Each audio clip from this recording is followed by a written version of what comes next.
পৃথিবীতে যদি 5,000 টাকা ঘন্টা করে কিনতে হতো না, তাহলে মানুষ পল পল সেকেন্ডকে গুরুত্ব দিত। হিন্দিতে একটা কথা আছে, বিতে হুয়ে পল কবি ওয়াপস নেই আতে, চলে যাওয়ার সময় ফেরে না। সুতরাং একবার যে জীবন যাপিত হয়ে যাচ্ছে ওই জীবন আর ফেরে না। আফজল ভাই, দিন রাতের 24 ঘন্টাকে সেকেন্ডে ভাগ করলে 86,400 সেকেন্ড হয়। এক এক সেকেন্ড 1, 2, 3 এরকম 60 বার হওয়ার পরে একটা মিনিট হয়, তাই না? 1 মিনিটে সভ্যতার মানচিত্র বদলে যায়, একটা দেশের মানচিত্র বদলে যায়, একটা বিরাট পৃথিবীর কালচার বদলে যাচ্ছে।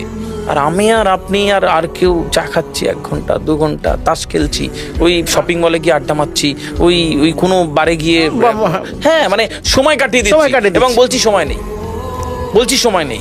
যারা এই জায়গায় আছে যে সময় নেই, তাস খেলছে, সময় নেই, চা খাচ্ছে 2 ঘন্টা ধরে, সময় নেই, কোনো একটা শপিং মলে গিয়ে শপিং করছে, একটা আড্ডা মারছে, বন্ধুদের নিয়ে চূড়ান্ত আড্ডা মারছে, আর কিছু একটা কাজ বল চলছে, সময় নেই। ভুল পথে রয়েছে, ভুল পথে আসে। এই পৃথিবীতে মানুষ হঠাৎ করে আসেনি। এই পৃথিবীটা আল্লাহ সুবহানাহু ওয়া তাআলা একটা ফাইন টিউন। বুঝতে হবে এই ধূম্রকুঞ্জটা থেকে পৃথিবী তৈরি হলো, সব যে যার জায়গায় প্ল্যানেট, আমাদের গ্রহ, আকাশ, নক্ষত্র সেট হয়ে গেছে। যদি সূর্যটা কোনোভাবে একটুখানি নেমে আসতো, মানব জাতি কয়েক সেকেন্ডের মধ্যে ধ্বংস হয়ে যেত।